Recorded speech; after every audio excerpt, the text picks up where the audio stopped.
Welcome to The Wave. Positive TV's here. We're going to cover this fantastic event here in the heart of London, in Grosvenor Square, just outside the American Embassy.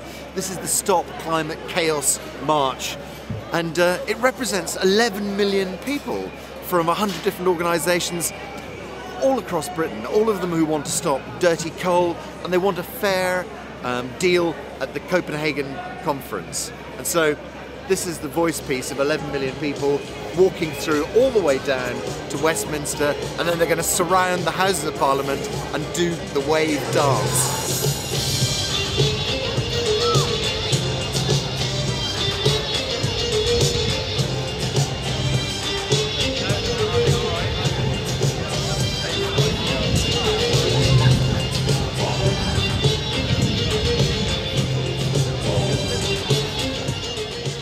My name is Ashok Sinha, and I'm the director of the Stop Climate Chaos Coalition, which is putting on the wave today.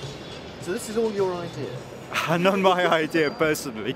We've got a coalition of over 100 organisations uniting green groups, international development groups, women's organisations, faith-based organisations, student groups, community groups. And we work together, and it's a collective project that we've put together to the wave to engage as many people across British society as possible on the need for urgent and effective action on climate change. There's 20% of UK surf breaks, reef breaks are at threat from sea level rise. And the more rain we have with climate change, the more pollution incidents we're going to have. So surfers are really passionate about climate change. We want to protect our seas, we want to be able to go out and have fun without the risk of getting ill, and make sure our waves are there for our generation and the next generation. So that's why we're here today, to put out a strong message. We're here from the Woodland Trust. We're here to ask the UK government to take leadership for the UK's wisdom trees in Copenhagen, and then come home and do something about it when they get back.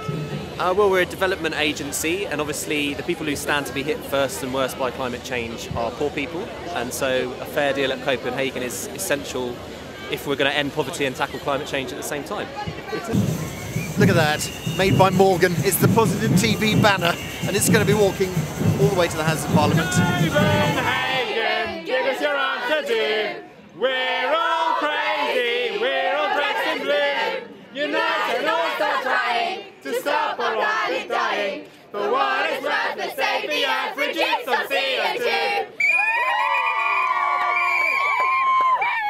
I'm Michael Fish, and I've been a broadcast meteorologist, television weatherman, whatever you want to call it, on the BBC for now 37 years, which I think is the longest serving weatherman anywhere in the world. Fantastic, a world record right here. And just to celebrate, I can feel the first spots of rain. A little drop of rain. We did forecast the fact that it would start raining about 3 o'clock. Very good. Very good. That's it, 10 minutes too. Yeah. Bang on the button. And so I was wondering, what do you think about the people who deny climate change? I find it unbelievable. Every day, all around you, there's evidence. So, as somebody said in the paper today, it's just like the Flat Earth Society. I just don't understand it. And it's about time they got off, as it were, got off the Flat Earth and lifted their head out of the sands and, you know, had some sense. I think there are people who just don't want to accept reality for a range of reasons. It threatens their interest, their money, their perceptions of the life they want to live in the future. Climate justice! Now!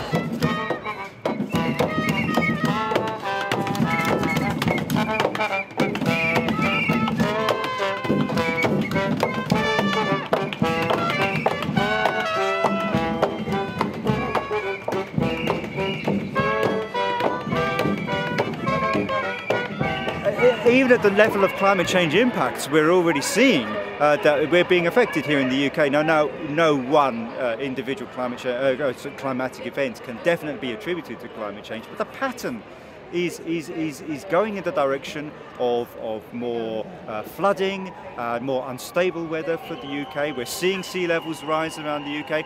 If nothing else, people can't ignore what's happening when they look out of their own windows. Climate justice! Now! What do we want? Climate justice! When do we want it? Now!